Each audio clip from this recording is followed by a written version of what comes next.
Täna on olnud võib-olla peamised arutelud siis haridusvaldkonnas, integratsioonivaldkonnas, kultuuri- spordivaldkonnas, paar sõna haridusvaldkonnas, mida me oleme leppinud kokku.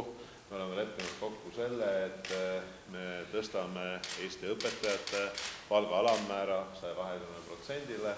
Me oleme leppinud kokku mitte ainult põhimõttes, vaid ka rahastuses, et see juhtub selle valitsuskoalitsiooni ajal.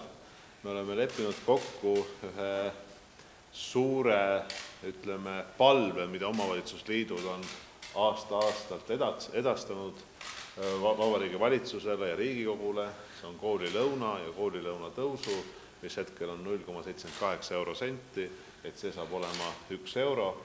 Me oleme ka leppinud kokku, et me finantseerime rohkem haridusvaldkonnas tugispetsialiste ja nii koolilõuna kui ka loomulikult tugispetsialistid on meie arvates see valdkond.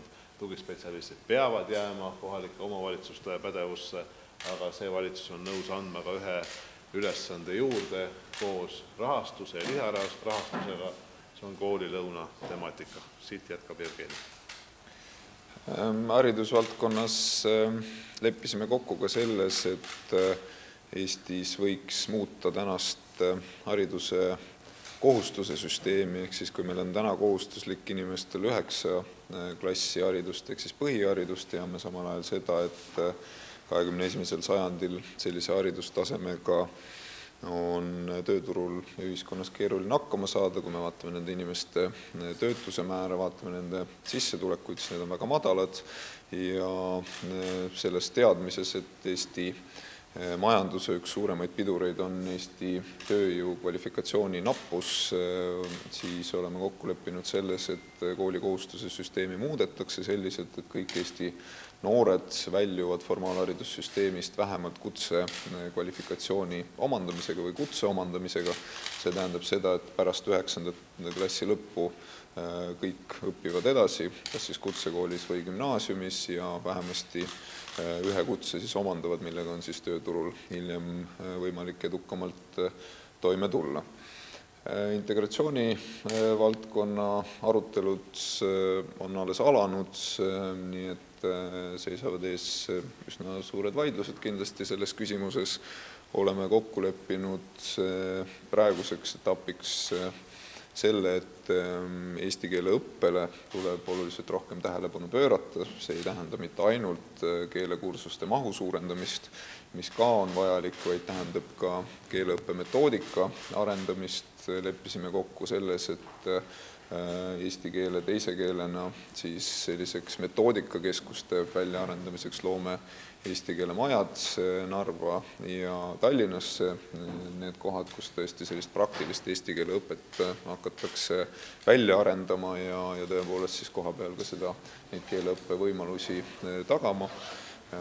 Loomulikult see, kuidas see detailides hakkab toimuma, vajab veel täiendavat arutelu. Mõistagi on laual ka muud integratsiooni valdkonda puudutavad küsimused nii kodakondsusest kui haridusest, aga nende üle arutelud nüüd alles algavad. Margus? Nii, üks teema, mis Isamaal on olnud, on õpetajate palgatõus ja tõepoolest me leppisime kokku selle, et me teeme päriselt selle õpetajate palgatõusu ära niimoodi, et see oleks 120% keskmisest ja seda teeb see valitsus oma eluaja jooksul, kui see valitsus kokku saab. Ja see eluaeg on 2019 aprill, siis on valimised. Nüüd teine oluline teema, mis puudutab hariduse poolt, on ka see, et anda kindlustunne siis eraharidusele, et meie haridussüsteem oleks mitmekesine.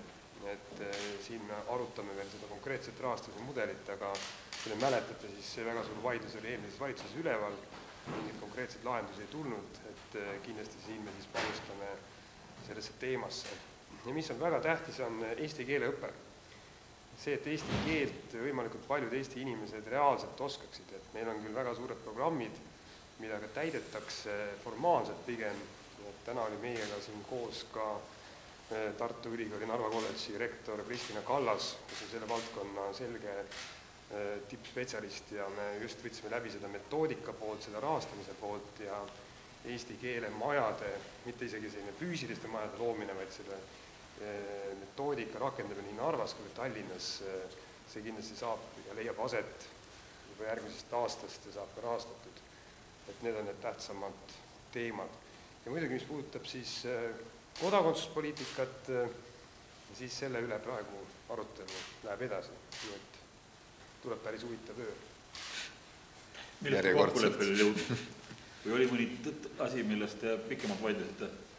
Kui arutelud pole lõppenud, siis on väga keeruline öelda, et milles me kokkuleppele jõudnud, et me vaatame asja positiivselt ja pigem nagu ütleme neid sõnumeid välja, mida me oleme hetkel kokku leppinud.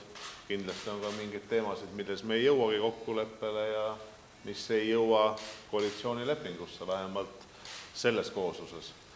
Ma nii palju tahtsin ka veel lisada, et mul oli täna võimalus kohtuda ja ma käisin kohtumas Eesti Vabariigi presidendiga, et ka Vabariigi president tunneb huvi koalitsiooni moodustamise osas ja kui kaugele me oleme jõudnud ja ma andsin ka lühiülevaate meie hetkeseisust.